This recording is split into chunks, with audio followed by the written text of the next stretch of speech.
Huh. Okay, there we go. Anyway, it's very nice to be here, and if you want this microphone closer. Closer? Okay. Ah. So I'm here for two reasons. There were a lot of people on the boat who went through the same experience as I did. But two things happened to me that was unique to me. First, I ended up becoming the physician on the boat because the physician who was assigned to the boat, paid to be on the boat, got sick. And so I became the doc of the boat, and I'll talk about how that happened. And also, for a while, I was considered positive for Hantavirus. Is there a way to do that? Thank you. Better? Okay. And so for a while, I had a positive test. Still unclear what that meant, but to the World Health Organization and the CDC, I had Hantavirus. And that led to some interesting experiences. So this is my Hanta experience. So this is a story, and it sounds a little bit like the beginning to Gilligan's Island. Supposed to be, this, I'm not going to sing it. This is a story about me going from a very happy birder in the outdoors to cocoon in an ambulance in Nebraska. This is a story about having a beer on a remote island and a remote pub, to being locked up in the hellhole of the Nebraska quarantine unit, where I was for 3 weeks. This is the boat. It's the MV Hondius. It was built in 2019. It carries 170 passengers. It's a very nice boat. It's got great stabilization for going through the Drake Passage.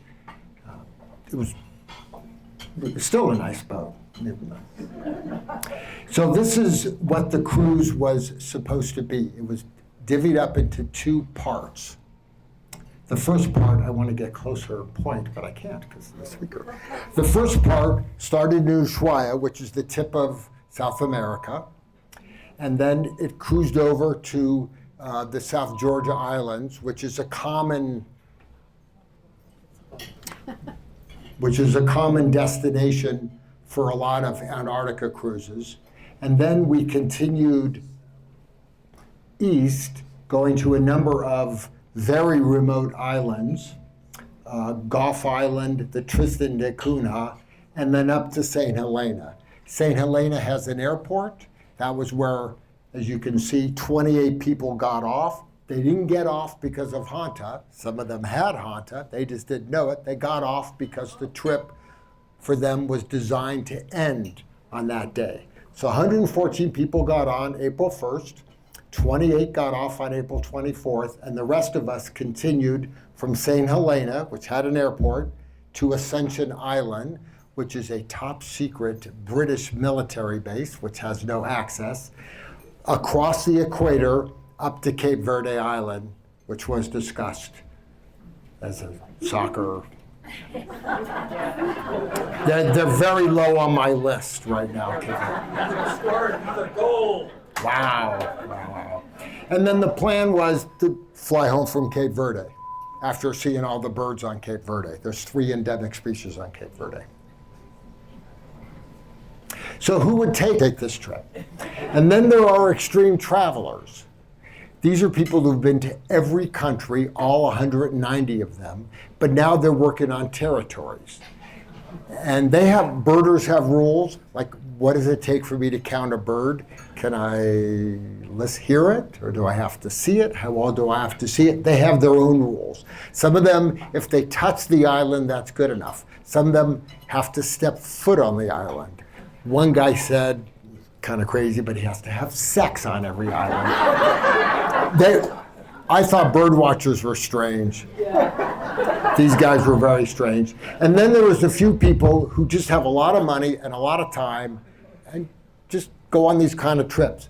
But This is a 5-week trip to very remote areas. Everybody on that boat knows you just can't call for a helicopter or call 911. There is no rescue. There is no way to get off the boat when it's in the middle of the ocean, and there's no medical facilities.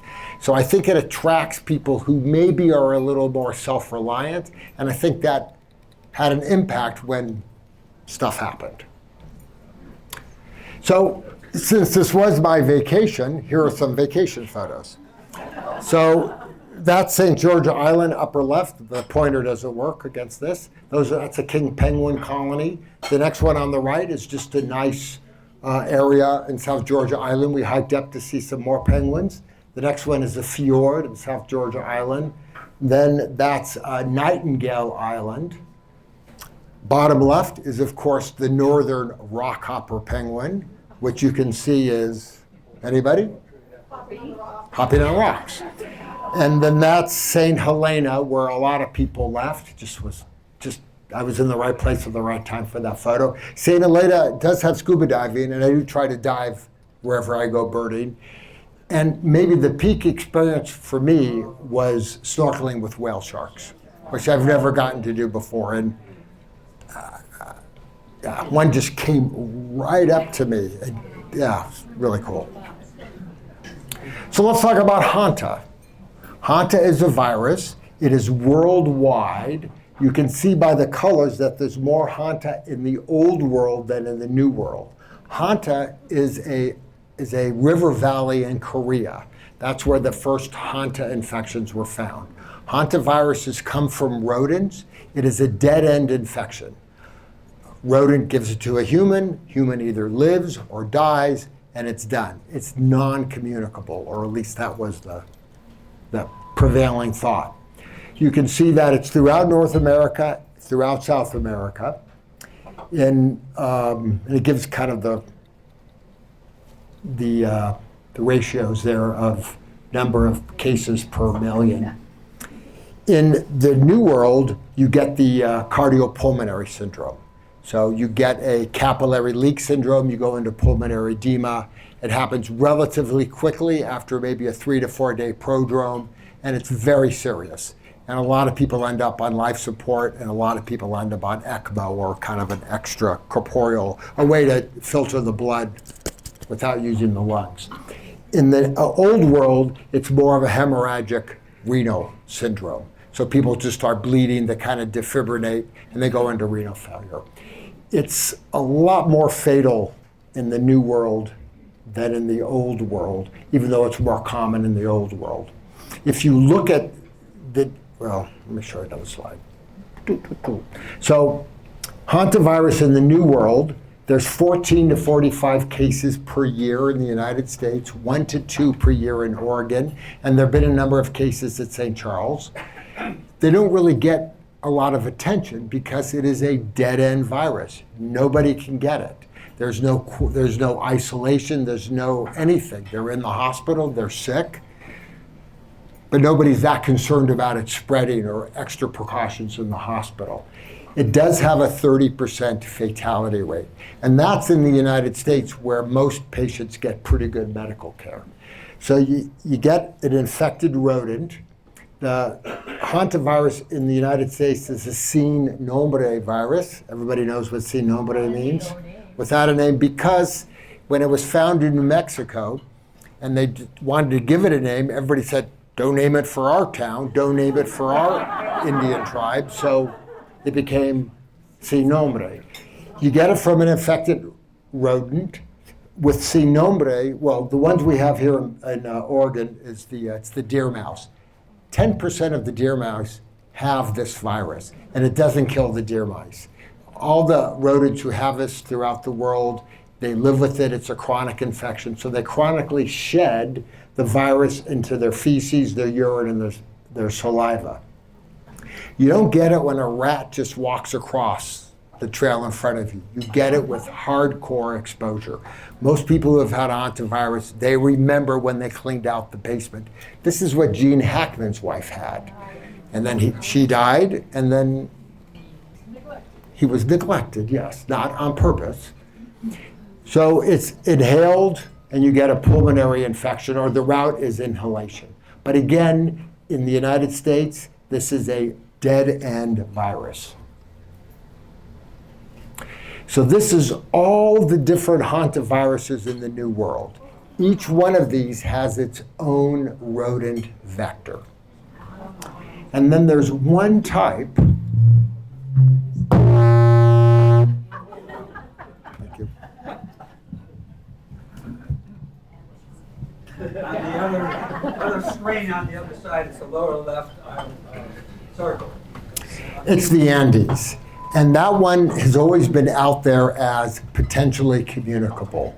So when I started frantically looking up hantavirus on the ship, 95% of what was written was the sin nombre. Always at the bottom of a Google search, like page 3, they would talk about the Andes and the potential for human-to-human spread. So that really wasn't a big part of it.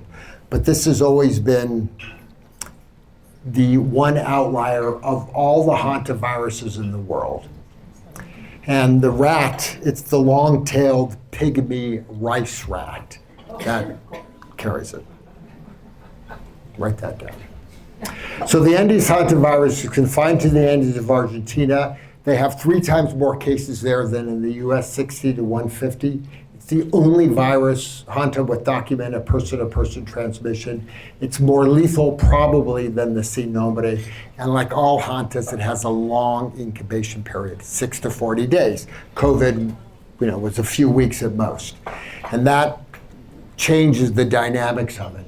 There are 2 major publications on this, one from Chile, one from Argentina, one in the New England Journal of Medicine, where a lot of the early work on this was well outlined. So here is the timeline of what happened on the ship. And it's easy to give it in one slide, even though this happened over many, many weeks. We got on the ship, I keep on saying boat, but it's a ship, April 1st. The index patient, we'll call him Leo, because that's his name, a birder who spent 2 months traveling with his wife, camping in Argentina and Chile, got sick on the 5th or 6th. He was down in the sick bay, and I use that term very loosely. On the 10th, he felt better and came up and had dinner with the rest of us. On the 11th, he died. And I hear that it was a really, really traumatic. There was a lot of body fluids going in a lot of places. A lot of the staff was helping the doc take care of him. Nobody was wearing any form of protection. He died. The captain came up and said, "We've had a death. It happens. I guarantee you it's not infectious." Somebody recorded that, of course. And the wife wants us to carry on birding. So all the birders, of course, are going, okay, it's sad, he's dead, but he's dead. We can't change that. We have birds to see. And the penguin collectors, they were even more militant. So the second death happened on April 26th. That happened in Johannesburg. A woman left the boat on St. Helena and took a commercial flight to Johannesburg. She was so sick on that flight. It turned out she was sick for days, which I didn't know at the time. She was sick on the boat. She was sick in St. Helena. Napoleon was buried there, and it's one of the highlights going to Napoleon's grave. She went there. People had to carry her back up to the bus. And of course, turns out she was the wife of the first guy. So everybody was consoling her. "Oh, so sorry." So everybody was hugging her, and she's coughing. And when she gets on the second flight to go from Johannesburg to the Netherlands, they go, "You're too sick." They send her to an ER. She dies in the ER. So on the boat, the theory was she died of a broken heart. So I say, I'm not sure I believe that. And then people said to me, "What, you don't believe in a broken heart?" So you kind of back off when people are, That was before we talked about vaccines. So obviously that's a weird thing, and nobody really knew what to do with that information. In retrospect, you're saying it's also clear there had to have been an infectious agent on the boat, but at the time, things were really spaced out. Right around that time, patient 3, a Brit, was sick. He ended up being evacuated on Ascension Island, the closed secret British military base, only because he was a British military veteran. Anybody else they wouldn't have let on the boat, off the boat ship, and they would have died. So he got to the infirmary on the island. They shipped him off to Johannesburg. He was immediately intubated.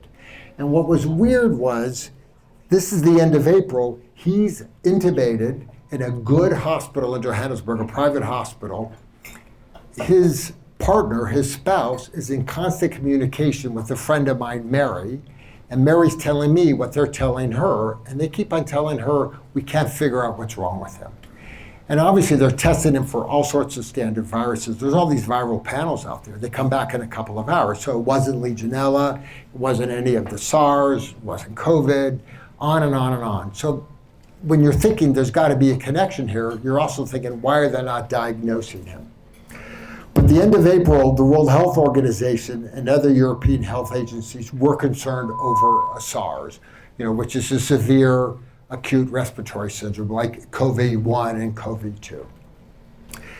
So on May 1st, at one of the meetings, I heard they announced that a number of passengers was sick, and one of the passengers was really sick. And that's all they said. So I thought I would just be a nice guy, and I knew the doc. I'd met the doc. He was a family practice doc from the Netherlands. He was still pretty shaken up from the first death. So I just wanted to go find him and say, can I be of any assistance? So when I went to the reception area, they said, no, you cannot talk with him. You have to talk to the expedition leader, okay? So Hans, the expedition leader from the Netherlands, because it's the Netherlands boat, comes down, and I go, do you need any help? And he goes, Steve, he's really sick. He's confined to his room. Can you help us? So it just started innocently in a way. I said, sure, I'm happy to help. So I went to see him, and it was like, he is really sick. And then they said, would you mind seeing the German passenger on the 7th floor? She was even sicker. I did not have any PPE on at the time because I had really no idea what I was walking into. When I came into her room, there's a lot of bodily fluid scattered around the room. So after that, I started to look for PPE, but it was very hard to find on the boat. But I did find some over time. But either way, I became the ship's doctor. And within 12 hours, I was on the staff. I had a badge that got me into every room on the boat. Only the captain had that badge. I was talking to the captain all the time. I was now talking to the World Health Organization and the European CDC. I was suddenly the doc running around. And on May 2nd, the sick lady died. And she died of a pulmonary syndrome. And the guy in Johannesburg who had been evacuated, the Brit, somebody after 4 days decided to test him for Hantavirus, and it came back positive. So on May 2nd, Hantavirus is diagnosed. I've been talking to a documentary company in England. They've been in touch with the World Health Organization. The head of World Health Organization pandemic preparedness was at a cocktail party that Saturday night, and he got a call that there's hantavirus on this boat. And remember, most hantavirus is a one-way infection. It's not a contagious infection. Where's the ship on May 2nd? Where's the ship? So we are now going at 26 knots to try to get the German lady evacuated on Cape Verde Island. She dies before we can get there, but now there's 2 other sick staff people, the doc and another staff guy was also getting sick. So this was all kind of happening on May 2nd. We get to Cape Verde on May 3rd. The captain calls an international May Day. I guess there's different levels of May Day when you get into the whole nautical thing. But Cape Verde was very clear that there would be no contact between anybody on the boat and the Cape Verde Island, no matter what.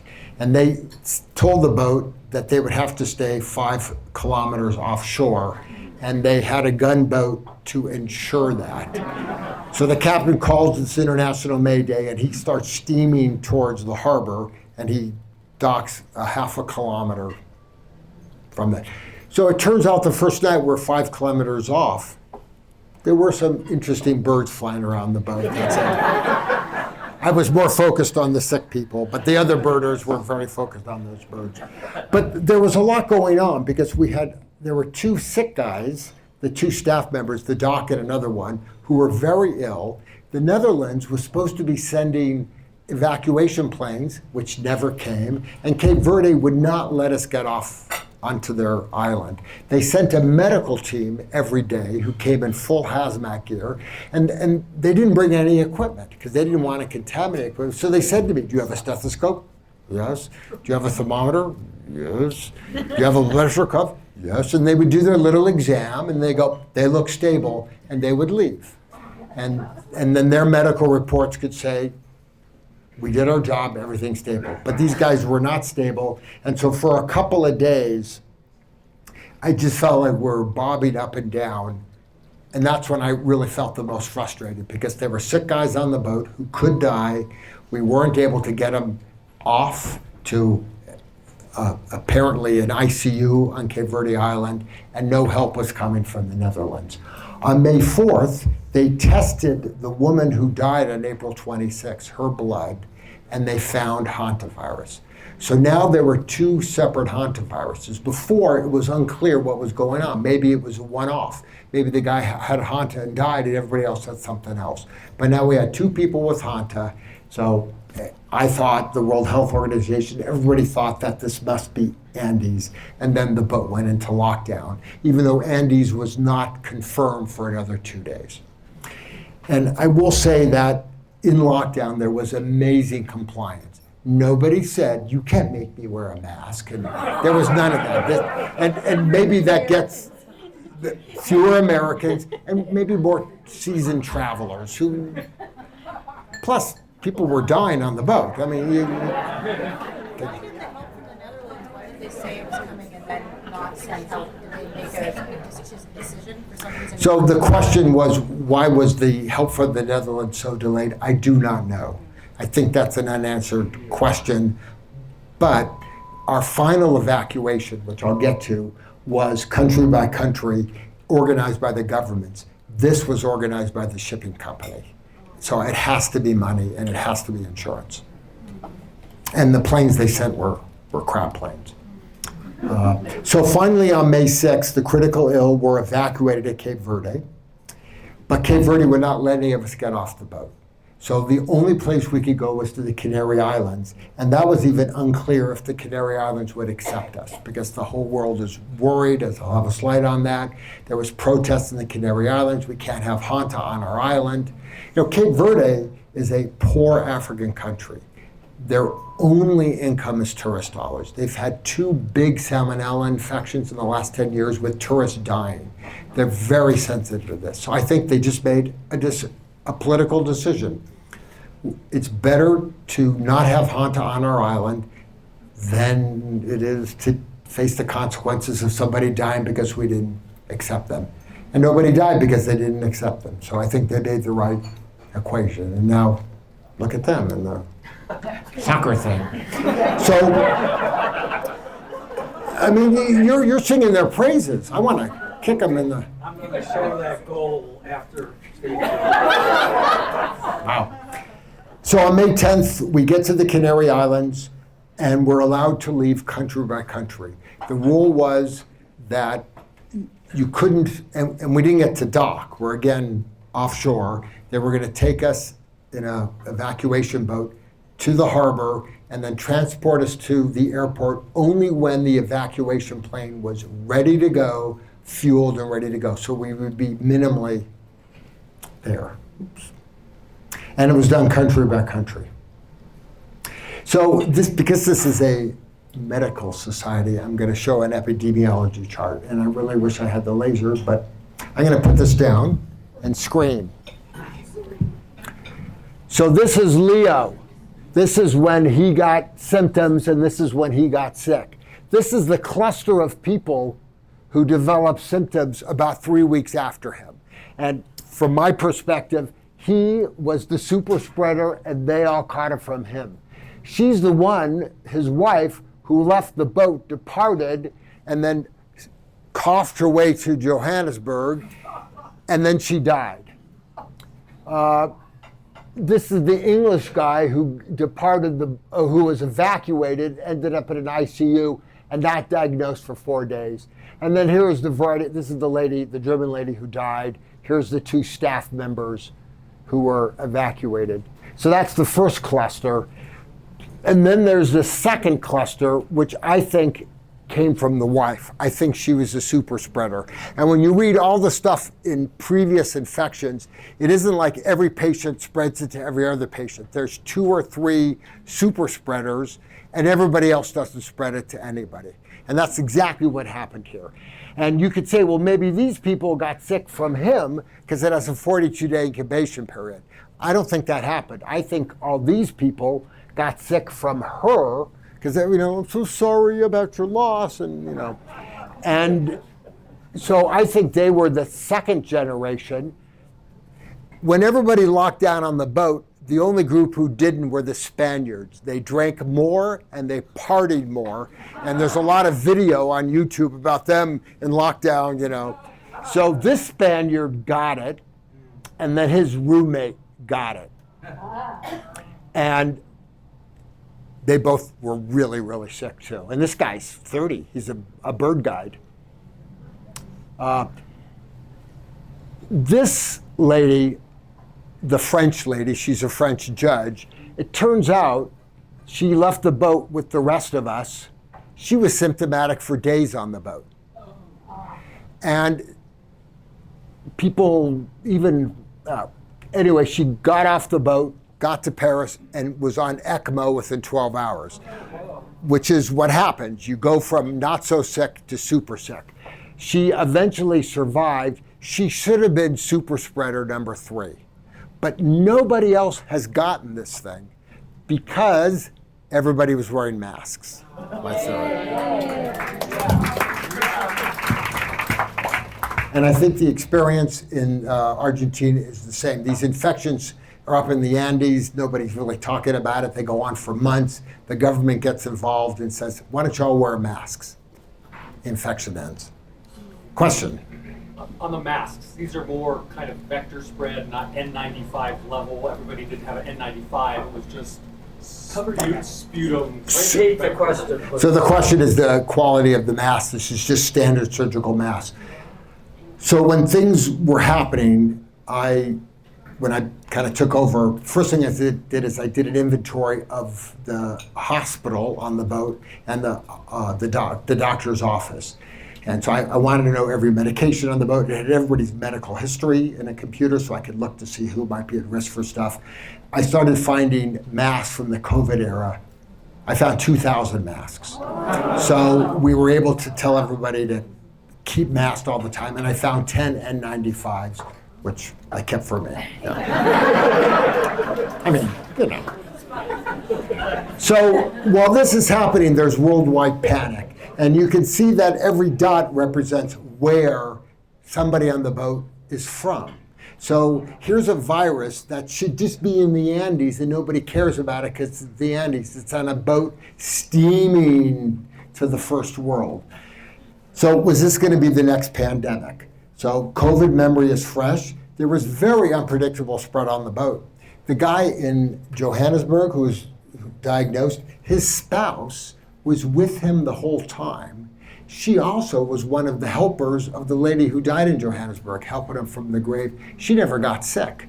The roommate of the German lady never got sick. I never got sick. But you were Turns out. positive. What's that? But you were alleged positive. Yeah, but so there was very unpredictable spread on the ship. Some people got it, obviously. They were helping the guy who died before he died. And other people got it with absolutely no contact. And there's something unique about the ship environment. They talk about casual contact and close contact. This was repetitive casual contact because there's 3 common areas that we all went to every day for a few hours. So somehow it spread, but it spread unpredictable, which really annoyed people.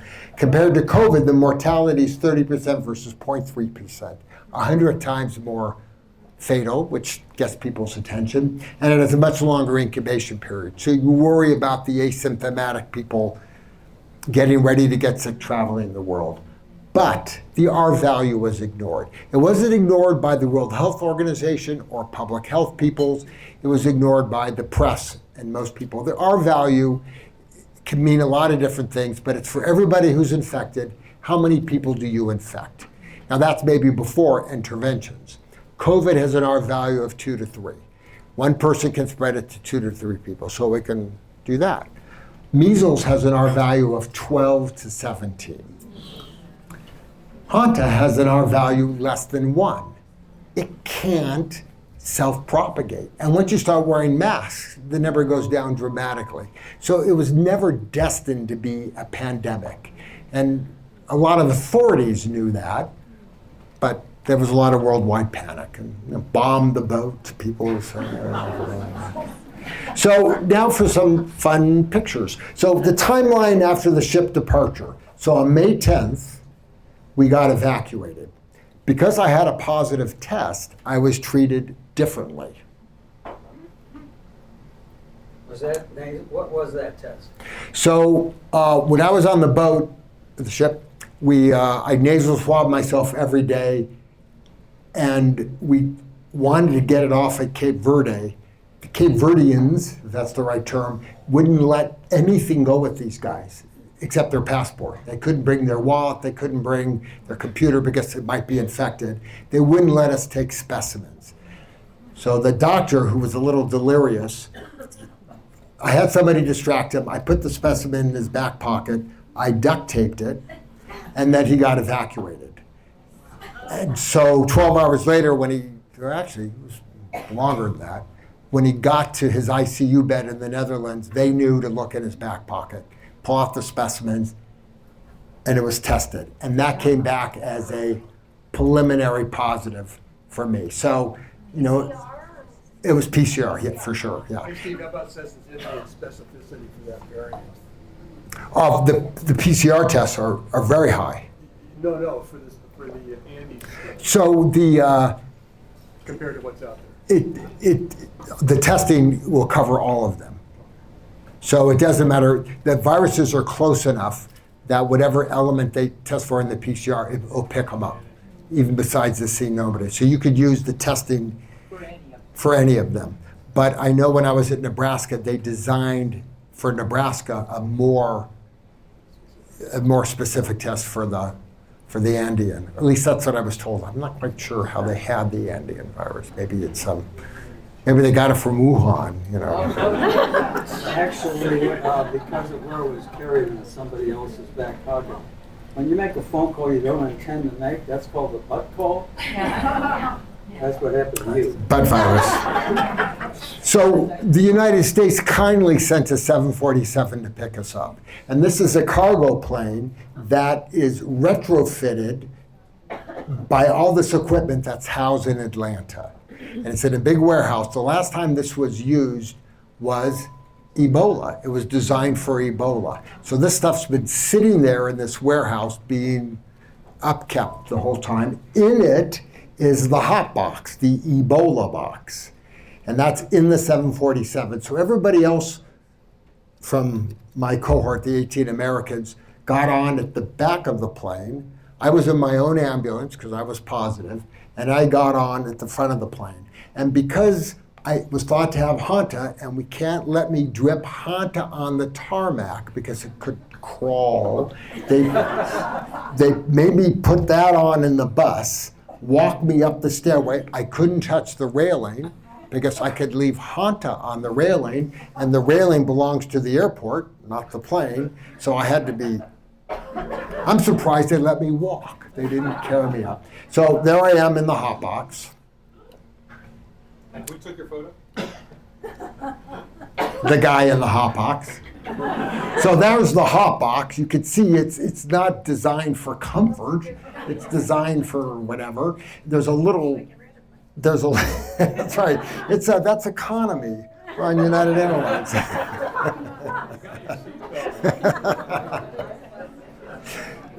In the back corner they had a little porta potty that nobody's used for whatever. So I got up and took a piss. It just leaked all over the place. And everybody in there was wearing full hazmat. And this is hazmat I've never seen. These were positive pressure suits. So they were all puffy. And they all had their own respirators. And there were multiple ante-rooms so they could take off their PPE. So here I am, completely asymptomatic, laying there on this 10-hour flight from Canary Islands to Nebraska. Are you wired? I'm on a monitor Monitor for electrocardiogram? in case I whatever. They put me on oxygen. It was kind of, yeah. Do you have a partner with you? No. No? No, my wife's not a birder. She just, no. Any free drink? Especially not. I didn't want to drink because then I'd have to pee again. So when they offered me, no. And I had to do more. I just said, get me to Nebraska. I'm not using that. So because I was positive, I had to go to the biocontainment unit. There are 13 special pathogen units in the United States. The closest special pathogen unit is in Spokane. They have 2 to 4 beds. They're all designed for special pathogens like Ebola. Hanta is considered a special pathogen or an emerging pathogen. So the biocontainment unit in Nebraska has 4 beds. So because of my positive testing, even though I was completely asymptomatic, I was sent there from May 11th to May 13th. So you saw that slide before. This is me in the ambulance going from the 747 to the Nebraska unit. I got there at 3 a.m. They're wheeling me through the hallways, and you'd run into like some nurse down there. They would run, they would leap like I was radioactive because they heard Hanta was coming to Nebraska. This is the unit. That's one of the nurses. That's the door to the unit. The rooms are at the far end, and they had 4 rooms down there. And they're just regular old hospital rooms. I didn't know how long I would be there. I do need to get a little daily exercise, so I got them to put in an exercise thing. And there I am in bed. I didn't even put on the pajamas at first because, I didn't feel bad. There's a camera there looking at me 24/7. So every so often I'd get bored, I'd get up, I'd move the camera, I'd get back in bed, and you'd see the camera go. And they were very serious. They had very good protocols. All my bodily waste was sterilized before it was, and all my bodily fluids were tested. And I was there for 3 days, and my PCR was negative 3 times, and my antibodies were negative. So theoretically, if I would have had Hanta, I should have had some antibody testing. So they concluded that I was a false positive. However, my platelet count was 65,000 on the first day. That's not right. And one of the hallmarks of the pulmonary syndrome is thrombocytopenia, like a lot of viruses, like tick virus. So I still don't know what happened. My platelets were 118 the next day and 145 the day after. What is it today? I'm not getting any more blood tests. So then, for the next 17 days, I was the National Quarantine Unit. This is the only unit in the United States. It was built for Ebola. It has 20 beds. They're negative pressure beds. You could build it maybe out in the woods, a nice tranquil area. No, they built it as part of the Nebraska Medical Center so they could have staff come over back and forth. There's my cell. It sounds petty, but it was a horrible place. It doesn't look that bad compared to like. Sorry, I had to be there. Sorry. So That treadmill's nicer than my treadmill. I was not allowed to leave the room ever. Okay, I could never leave for fresh air. It was soundproof. There was no sensory anything. I had no contact with anybody else except for WhatsApp. There was no microwave in there. There was no coffee machine in there. There was nothing. Everything I needed, I had to order through Amazon. Toilet paper, toothbrush. Some things took 4 days to come. Some things never came. The food came randomly. Breakfast was anytime from 7:30 to 9:30. Lunch was anytime from 11 to 2. It was always cold. It was just miserable. Whenever people would send you a package, because it's a federal facility. It had to be inspected for pornography. We were told for pornography. And it had to be x-rayed. And then instead of putting it back in the package, they would just put it in a plastic bag. So I would get all the cards here, and I'd get all the stuff in a plastic bag. I don't know who sent me who. That sounds like a minor thing. It just added up, and you couldn't leave. And we were being lied to by the CDC, and it was terrible. So there's my view from my window. And when I first got there the first morning, I opened my drapes and I saw all these photographers, reporters there, facing me. So I get on the phone and I call some number, which is the front desk, and I go, what's going on here? And so I eventually got a hold of somebody and they go, we didn't know that was happening. It's your facility. And they go, and they can't see you through the window. Turned out a friend of mine, Berta from Anchorage, was in Nebraska visiting her mom in Omaha. She came to see me. We talked through the window. There's me in the window trying to get out. So they could see me. Now, to their credit, they haven't used this thing. They used it for 1 week during COVID. And we overwhelmed them. But still, I mean, I was not happy. Send you a card? There was a lot of push from medical sources to get you out early. There was? There was a definite difference of opinion about what the CDC claimed you needed to do, and the medical personnel resources that were expert on this. I thought you know that. Well, I'm going to get to that, but thank you for that prelude. Yeah. So when we got there, we were told the whole time we'd be there for 3 to 4 days, and then you could home quarantine. And the CDC said home quarantine is fine. In fact, the CDC has a mandate that quarantine has to promote public health and it has to be in the least restrictive way possible. And obviously home is less restrictive than a facility. So nobody ever argued about 42 days. We were told it had to be 42 days, even though on the boat it was 21 to 28 days. It was about where to quarantine, a facility versus home. Most countries were sending their people home. Not all. Spain didn't. They waited 30 days. And Australia kept their people in a quarantine, a very nice outside facility with 2 hours a day and a kitchen. And anyway, they were there the whole 42 days. But we were told we could leave after 3 to 4 days. Because of my high exposure, I decided I would stay through day 21. And I actually quarantined on the boat for 2 days before I got off the boat because of my positive test. So I wanted to be there through what I thought was the peak period. But other people wanted to get out of there as soon as they could. They were really struggling with the place. So what happened is very quickly, there was an emergency meeting by the CDC who said, decisions have been made above us that you need to stay here for 21 days voluntarily. And then somebody said at the meeting, well, what if I don't volunteer? They said, well, then we will make you stay there. And two people who've been in the news a lot, Angela, she's from Florida, she's been in the news a lot, they said, then make us stay here. And they got court-ordered mandatory quarantine papers.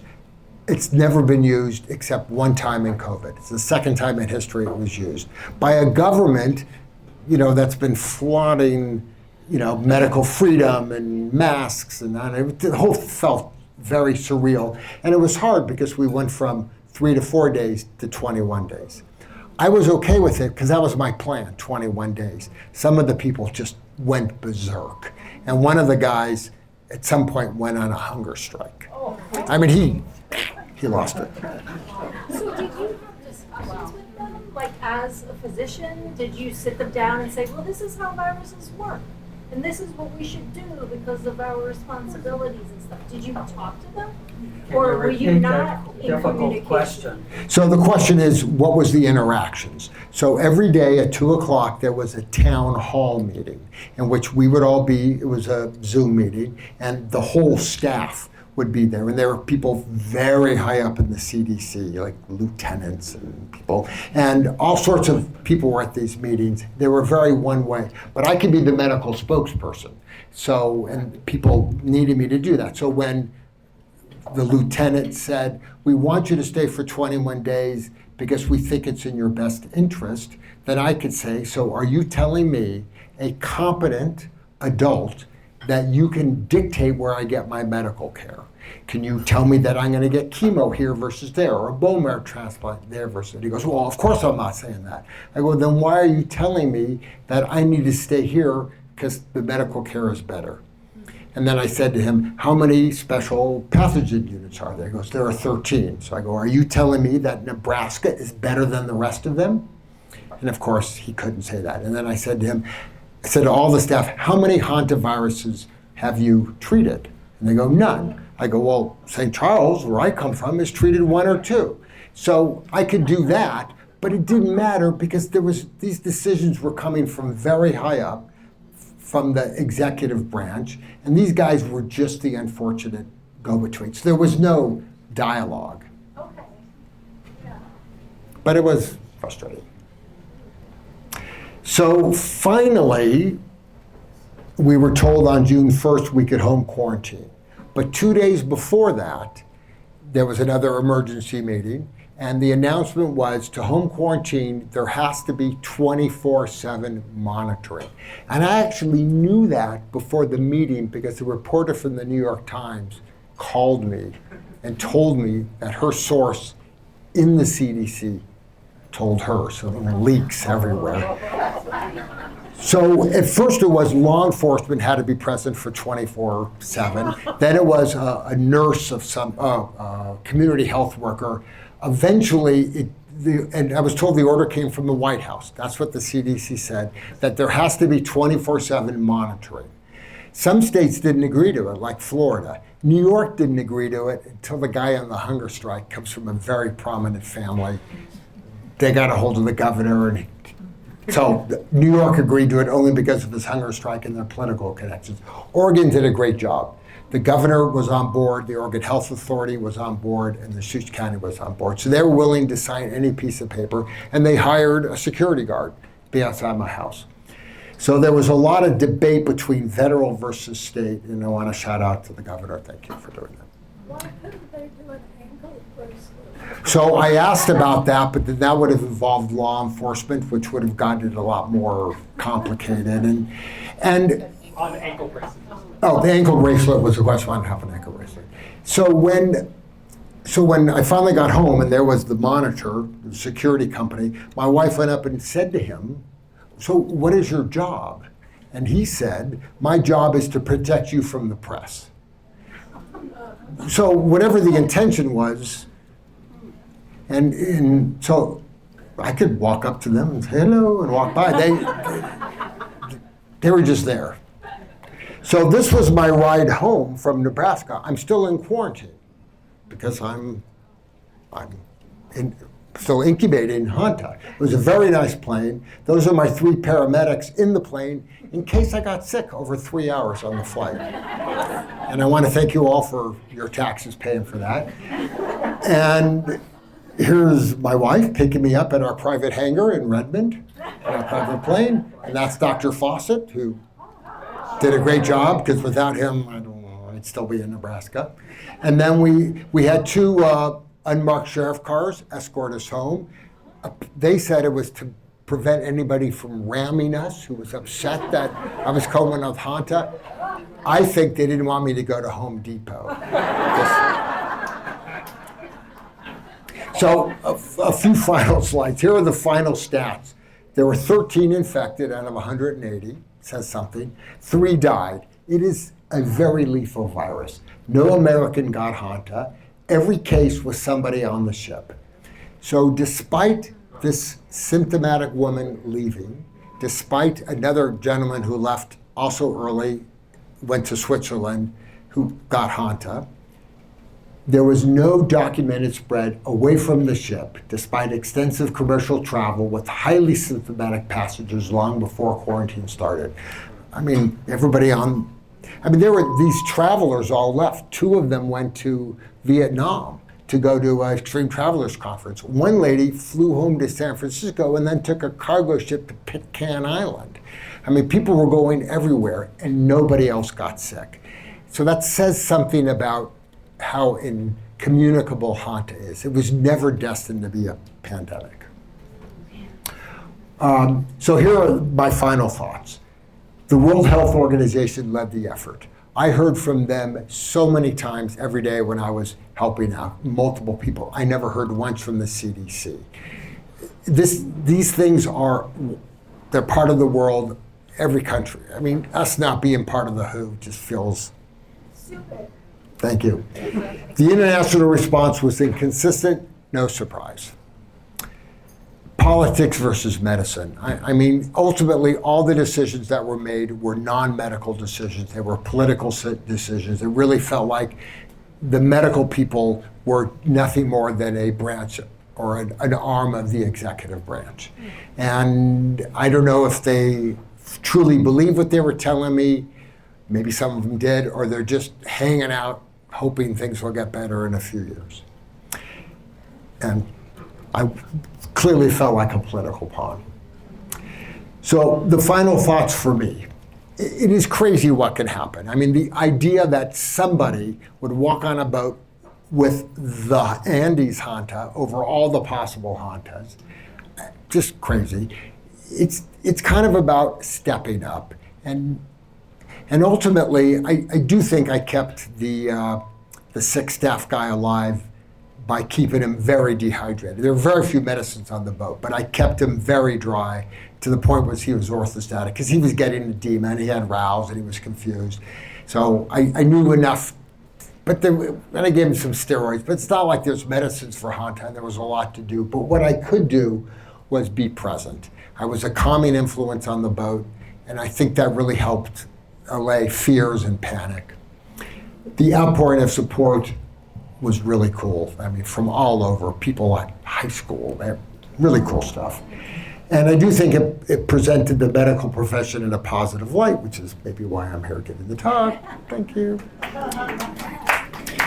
And for me, it was my first awareness of my own mortality, which is still sticking with me, because I thought I had Hanta and I saw what was happening. And so one story I didn't tell about the National Quarantine Unit, this is a setup for my last slide.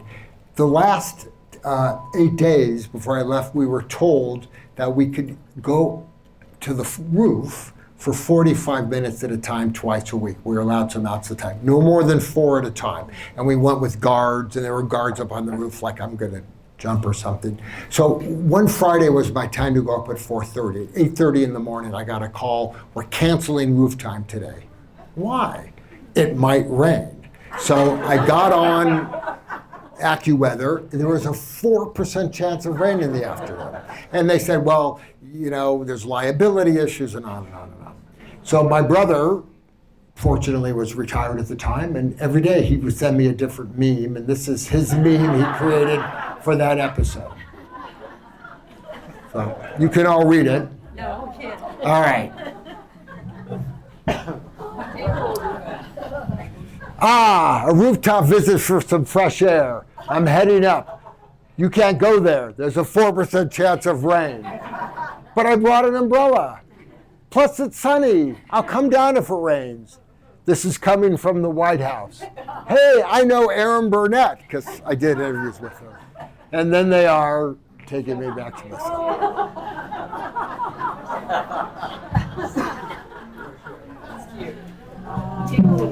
Well,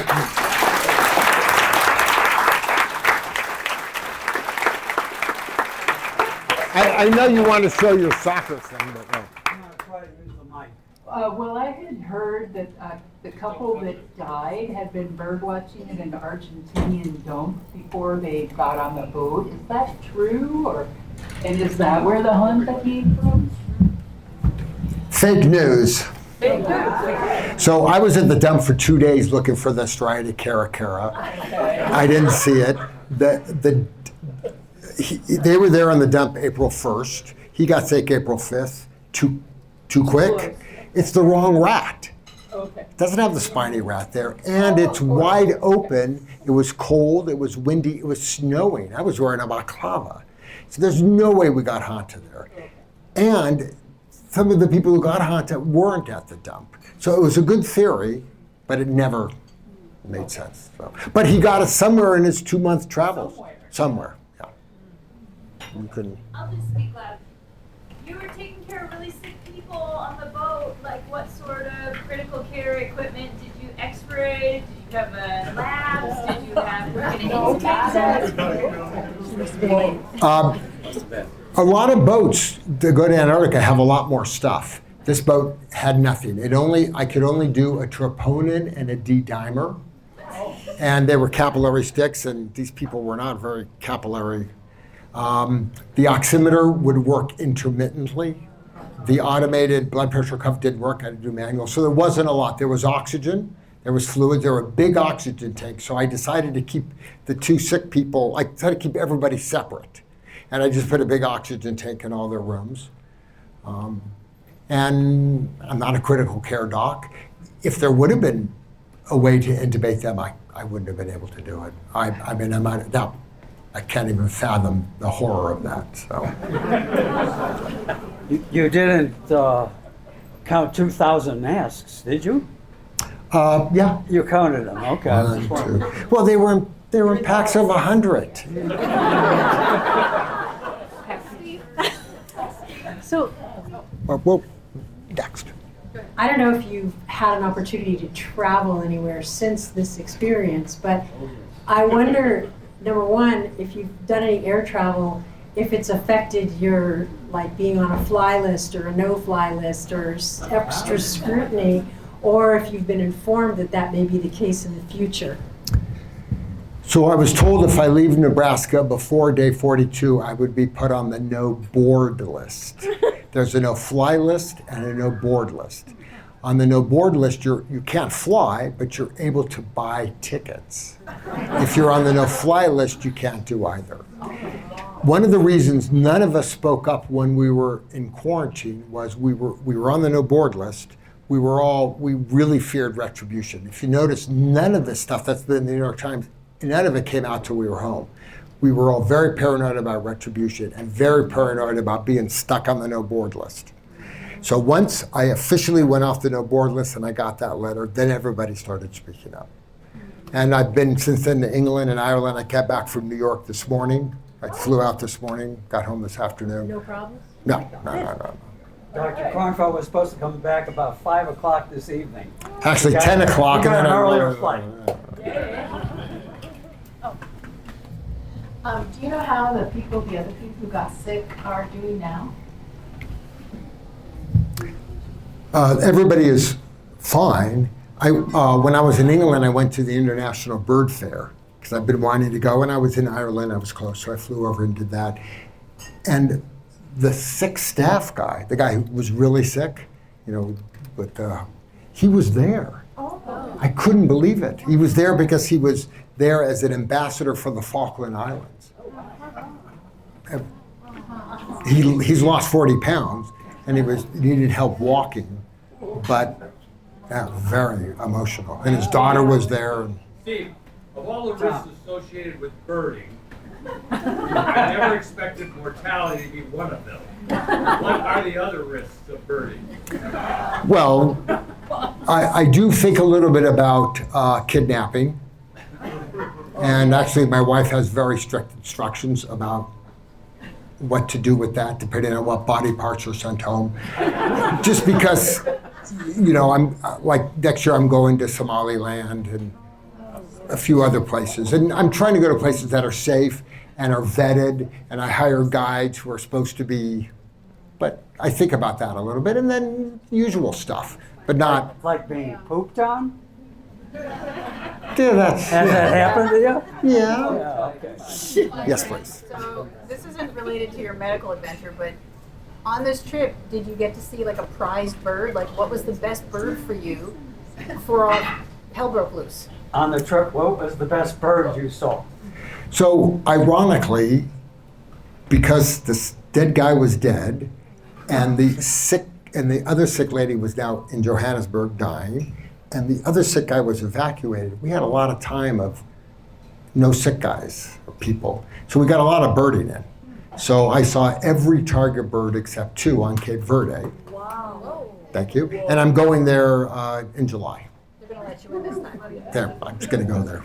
Go to the hospital. How many free tickets from the Netherlands did you get? So they sent me a very nice letter. It just said, we'd like to offer you a free cruise commensurate with the value of your previous trip. It didn't say what there was, and I've sent them 2 emails for clarification, and they haven't returned. But I have dirt on them. Just get a ship named after. I think a free cruise would be nice. No. Could you educate us on where you stand in the competition with people at the other level of the birders, and are you still chasing somebody? If he doesn't tell you, he's number 2 in the world. I was going to say You that. know that, right? Yes. But So- how many do you have to have in your composite to be the number 2 in the world? So there are 11,000 birds in the world. Right. On eBird, I have 9,938. Wow. Thank you. It's not skill. It's money, time, and drive. Perseverance. And I have cataracts. I just hire good guides. But I'm not trying to be number 1. I have no goal with that. Because number 1, he wouldn't be giving this talk. He's in Madagascar or something, looking for... But he is Very from cool. the United States. Yes, he Yeah, is. the 2 top from us. But one of the reasons I take these kind of trips is to see some of these birds, to add to the list, and to get to out-of-the-way places. And, yeah. What happens if a birder finds a new species? They're really happy. That's very, very, very unlikely. Because people finding new species are usually researchers. For a birder to find a new species, because you go to a place where there's bird, you have a list of what you want to see. So. The last time that happened was, and it was some birders from Ireland, was the Picoya storm petrel. It was about 20 years ago in Chile, and I'm going to see that in November. They discovered a new species. Do you use Merlin for identifications? Merlin's on my phone. I know what you're talking about. Yeah. I am Merlin. So in the U.S., I know all the sounds. I know all the birds. I do not need Merlin. I use Merlin in Europe because I don't know them as well. But outside of the U.S. and Western Europe, Merlin has not been completely outfitted. It doesn't work at all in Australia or whatever. Merlin is a great app to put on your phone. It's free. You start playing around. You just take it outside here and just turn it on, and it listens to the birds and identifies them for you. In seconds. And then you go, oh, I wonder what that bird looks like. And then you go find it, and suddenly you're a birder. A couple more questions. I don't want to put you to test. But someone right over there? Oh, it's a test. I don't want a test. Aside from your Amazon purchases and the care that you received, were there any personal costs to you? Medical bills. Personal losses. Cost. Yeah, costs that go with that. Did you have to pay for anything? Well, funny, yesterday I got a text from Nebraska Medical Center saying that my first bill is due. I owe $650. So I looked at my EOBs for Medicare. They charge Medicare $149,000 for my ICU stay. So everything's itemized, and then it says special charge $100,000. No explanation. But I was there involuntarily. And there are federal laws that say I'm not responsible for anything. So I talked to somebody and they're going to fix it all. So no charges. As far as personal cost, I mean, there's been a lot of political gamesmanship in the National Quarantine Unit. It's been a lot of stuff. But overall, I think maybe some of the life lessons outweigh some of the short-term frustrations. All right, I think last question unless, okay, go ahead. From a risk assessment standpoint, has this been captured as a case statement, and is it being studied on the full debrief from beginning to end to be replicated for people to learn from? I assume so. How much of this is the CDC doing? I don't know, but the World Health Organization is really all over it. Of the 18 of us who left the quarantine unit, none of us have ever been contacted by anybody since then. But I know in a lot of other countries, their health organizations are still working with them and getting some blood tests intermittently. I think there will be a lot of epidemiology about this, especially how it spread on the boat. I got a call from some Harvard guy whose specialty is ventilation systems on cruise boats. So there's a lot of stuff that people are thinking about because, you know, you never know what the next spreading, you know, special pathogen is going to be. So I think there'll be a lot of very interesting stuff coming out. Okay, 2 more questions. Do you wear a mask now all the time? No. You really don't? No, because this was just a one-off thing. I mean, I got too close. well, with you, I'm worried about. Okay. Yes, Tim. We're going to try to keep the questions so Not a question, a comment. Steve, I told you this personally when we were on the stairs. You basically showed for all of us in the medical profession that medicine is not just a job. It is in fact a vocation. And you live there. So thank you very much for putting all of us in the Done. Thank you.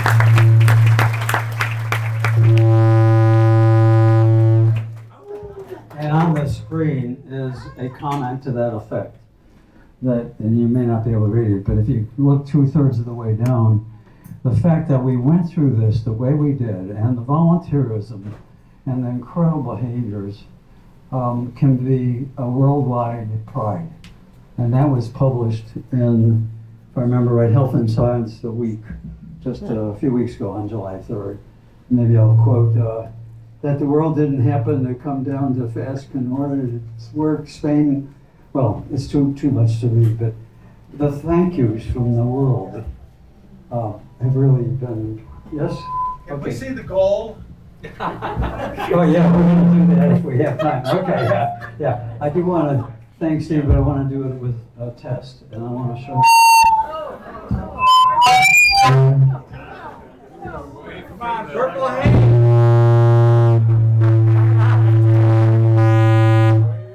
Turned off. Okay, I'll shout, and if you can't hear, put your hand up in the air. Okay. Just go like this. This was a thank you to Steve and everybody else in the world who helped with it. I should see if I can get this in the folder. Okay, I need your, that's what I want. Yeah. Thank you. So thank you, Steve. No. But before we discuss, one more time. He's back home. And this was in the Oregonian, Oregon Live, several weeks ago, probably a month or 2 back now.